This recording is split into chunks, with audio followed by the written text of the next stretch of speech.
Hola, esto es Directo América de France 24. Muchísimas gracias por elegirnos. Yo soy Rosa Pérez Masdeu. Vamos con las noticias. En Texas avanzan las labores en busca de supervivientes, mientras el campamento Mystic, arrasado por las inundaciones del río Guadalupe, declaró que llora la pérdida de 27 niñas. El balance más reciente es de 82 víctimas mortales. Segundo y último día de la cumbre de los BRICS en Río de Janeiro. El anfitrión Luis Ignacio Lula da Silva denunció que el negacionismo climático y las medidas unilaterales sabotean el futuro del planeta. Tenemos reporte. Los negociadores en Qatar a la espera de la reunión de Donald Trump con Benjamin Netanyahu, que ya llegó a Washington, D.C. El ejército de Israel mató al menos a 105 personas en las últimas horas en la Franja de Gaza.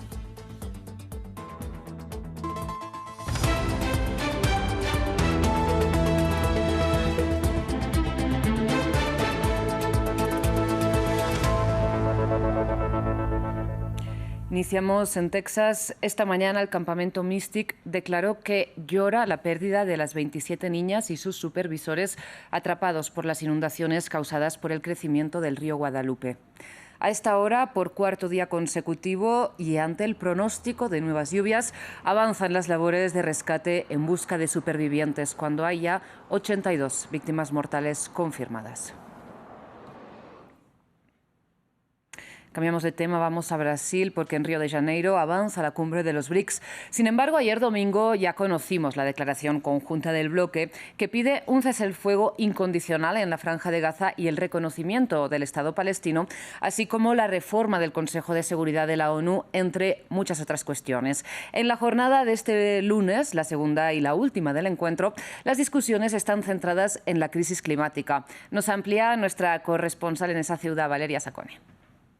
Bueno, hoy es el día para hablar de medio ambiente en un momento muy importante para Brasil, que será de aquí a 4 meses la sede de la COP30, la Conferencia de las Naciones Unidas sobre el Cambio Climático en Belém de Pará, en el medio de la Amazonía brasileña. Conocemos la posición de Lula, que habla muchas veces de justicia climática. Eso es, los países más desarrollados que tienen más índice de...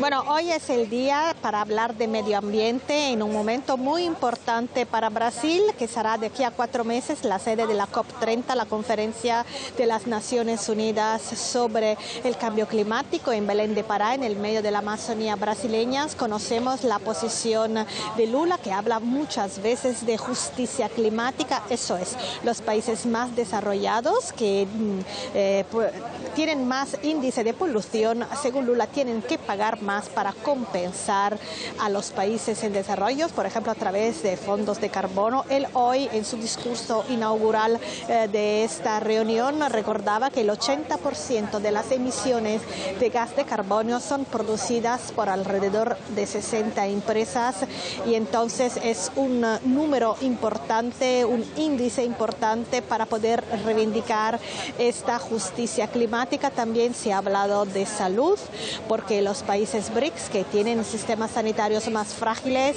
quieren crear mecanismos para que sus poblaciones tengan un acceso más democrático tanto a las vacunas como a los medicamentos. Ayer Lula habló incluso de las patentes de los medicamentos, y finalmente también se trata de crear una asociación para luchar contra las enfermedades socialmente determinadas.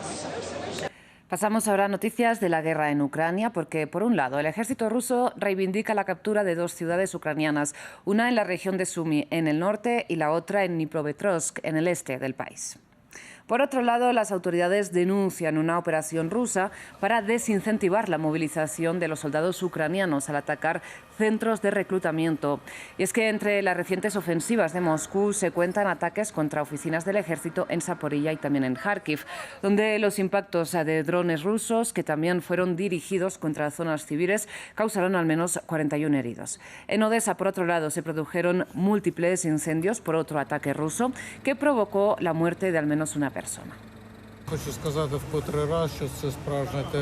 Me gustaría enfatizar una vez más que esto es terrorismo real que se está llevando a cabo contra Ucrania y los residentes de la ciudad de Kharkiv.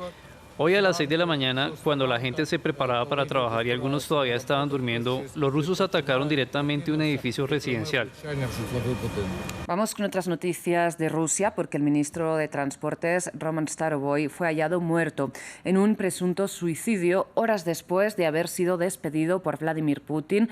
Se asume que debido al caos en los aeropuertos de este fin de semana ante la amenaza de ataques con drones ucranianos. Antes de asumir, sin embargo, la cartera de transportes, Starovoy era gobernador de la región de Kursk, donde incursionaron, recordemos, las fuerzas ucranianas. Sin embargo, fue reemplazado en la gobernación por Alexei Smirnov, quien fue arrestado y acusado de corrupción este mes de abril. Bien, durante su detención, Smirnov declaró contra el fallecido Starovoy, que según medios rusos podría haber enfrentado hasta 20 años de cárcel. Pero es que además, en el contexto de este presunto suicidio, ocurrió otra muerte en el mismo Ministerio de Transportes este lunes. El subdirector de un área falleció de un ataque al corazón en su puesto de trabajo. Cambiamos ahora de información, vamos a hablar de la Franja de Gaza, porque el alto el fuego en el enclave palestino está en el centro de la agenda de la reunión de este lunes, también entre Donald Trump y Benjamin Netanyahu, que visita Washington, D.C. por tercera vez desde que el republicano volvió al despacho Oval en enero. Bien, en Qatar los negociadores de Israel y de Hamás están también a la espera del resultado de este encuentro. Nuestro corresponsal en Jerusalén, Federico Cuevar Berena, nos amplía.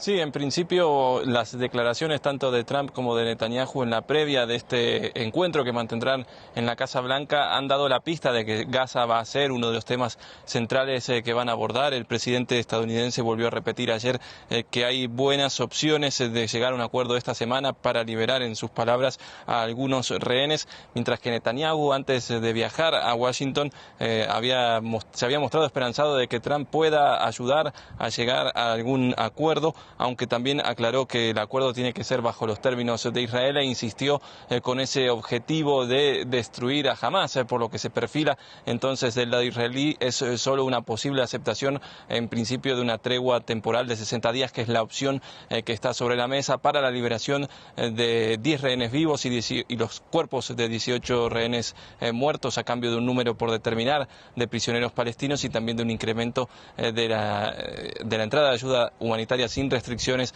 a la Franja de Gaza afectada por ese bloqueo israelí. ¿Qué ocurrirá o qué puede avanzar en cuanto a Gaza en estas negociaciones? Dependerá también de esas reuniones a puerta cerrada que mantendrán Trump y Netanyahu, y de las aspiraciones de uno y otro, y de lo que pueda ofrecer también la Casa Blanca a Netanyahu para convencerlo de llegar al menos a este acuerdo temporal y también de entablar las negociaciones para un fin de la invasión israelí en Gaza, que es uno de los objetivos que también demanda Hamás en estas negociaciones. Bien, tal y como decía Federico, mientras las negociaciones por un alto el fuego en Gaza están en curso, Israel sigue atacando distintas partes del enclave. El Ministerio de Salud palestino informó que el ejército israelí ha matado al menos a 105 personas y herido a 356 en las últimas horas. La defensa civil local informó que uno de los ataques estuvo dirigido contra un hospital que albergaba a civiles desplazados en Ciudad de Gaza, causando 6 víctimas mortales.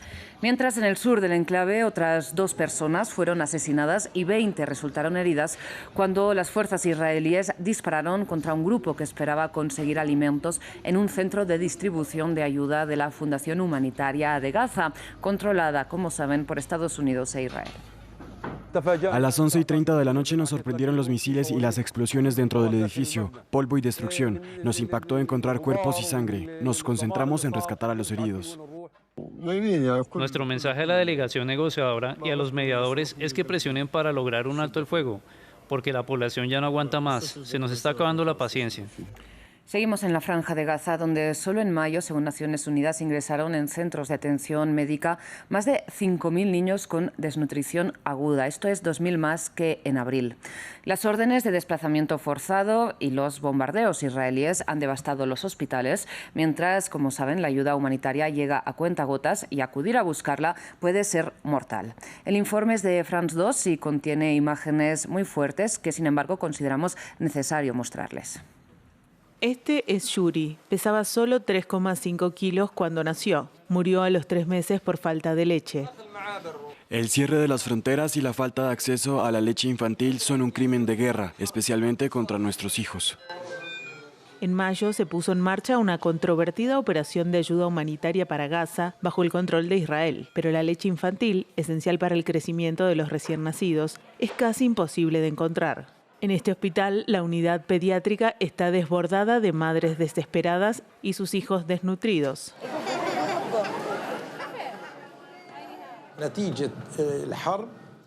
A causa de esta guerra, el estado de salud de los niños es preocupante y su alimentación desastrosa. Esto pone en peligro la vida de muchos niños. Según UNICEF, 2.300 niños menores de 5 años recibieron tratamiento por desnutrición aguda en enero. En mayo, esa cifra se duplicó a 5.119. Hoy Amal va a este hospital con la esperanza de salvar a su hija de 3 meses que necesita suplementos nutricionales y agua porque ha dejado de crecer. Cuando nació mi niña pesaba 1,9 kilos, ahora pesa 1,8 y sigue adelgazando. La amamanto, pero es inútil. Como las deficiencias nutricionales están muy extendidas entre las embarazadas de Gaza, la lactancia materna no aporta suficientes calorías ni nutrientes para alimentar a recién nacidos como Rafif. Los bebés necesitan una lata de leche en polvo cada 3 o 4 días, pero en realidad no podemos satisfacer sus necesidades, solo reciben una lata de leche en polvo cada 20 días. Según la Organización Mundial de la Salud, 112 niños ingresan cada día en el hospital de Gaza por desnutrición. En los últimos 4 meses han muerto 57 niños. Vamos ahora hasta Kenia, donde al menos hay 2 muertos por heridas de bala en Nairobi, donde la policía abrió fuego contra los manifestantes durante la jornada llamada Sabasaba, que significa 7-7. Una fecha destacada para el movimiento prodemocrático que cumple 35 años y que resurgió con fuerza el año pasado, liderado por jóvenes estudiantes que protestaron en contra de una reforma fiscal y que fue mortalmente reprimido por la fuerza pública con al menos 60 muertos. Lo que Ruto ha prometido al país no se está cumpliendo. Así que no cederemos y lo mantendremos todos los días, porque el poder nos pertenece.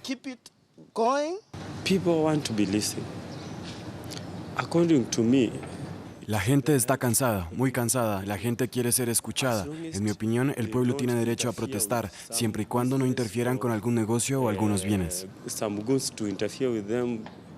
Y cerramos en Australia, donde una mujer de 50 años ha sido declarada culpable de envenenar deliberadamente a 3 familiares de su exmarido en una comida que ofreció en julio de 2023. Sin embargo, la acusada insiste en que nunca tuvo la intención de hacer daño a sus invitados. Tras 6 días de deliberaciones, ya hay veredicto en el juicio por el asesinato que ha conmocionado a Australia. Un tribunal de Victoria declaró culpable a Erin Patterson por asesinar a 3 familiares de su marido, del que estaba separada, sirviéndoles deliberadamente hongos venenosos en julio de 2023. Su suegra, Gail Patterson, su suegro, Donald Patterson, y la hermana de Gail, Heather Wilkinson, murieron de insuficiencia orgánica en el plazo de 1 semana. El marido de Heather, Ian Wilkinson, sobrevivió tras una larga estancia en el hospital. Simon, el marido de Erin, del que estaba separada, iba a asistir a la comida, pero se negó el día anterior. La mujer de 50 años le sirvió los denominados hongos de la muerte como acompañamiento en un bife Wellington. Erin alegó que había sido un terrible accidente, pero los fiscales dicen que destruyó pruebas a sabiendas. Las declaraciones de la mujer, con un pasado repleto de problemas familiares, indicaron que tenía una relación cercana con la familia de su esposo, pero los dichos fueron inconclusos y no revelaron realmente una motivación para el envenenamiento. El veredicto dejó desolada a una de las amigas de Patterson a la salida del tribunal. ¿Cómo te sientes? Estoy triste, es lo que hay. ¿Creías que Erin era capaz de algo así? ¿Esperaba que su amiga fuera declarada inocente? No tenía ninguna expectativa. Es el sistema judicial y tiene que ser lo que es. La escabrosa naturaleza del caso ha convertido a Patterson en una figura de culto en Australia, con su imagen adornando un mural en Melbourne. Los locales dicen comprender lo difícil que debió ser decidir sobre un caso del que casi todo el mundo tiene una opinión. Me alegro de que nunca me pidieran que formara parte de él, porque creo que me costaría encontrar una decisión y entiendo que eligieran a 16 o más jurados por si la gente, ya sabes, se equivocaba. Así que me alegro de estar viéndolo desde afuera. Los 12 miembros finales del jurado tenían que llegar a una decisión unánime para lograr una condena. Patterson, que será sentenciada en una fecha posterior, se enfrenta a cadena perpetua. Tras el final del juicio, Erin sigue siendo la única con todos los detalles detrás del mortal almuerzo. Bien, muchísimas gracias por su atención. Hasta aquí las noticias. Enseguida regresamos.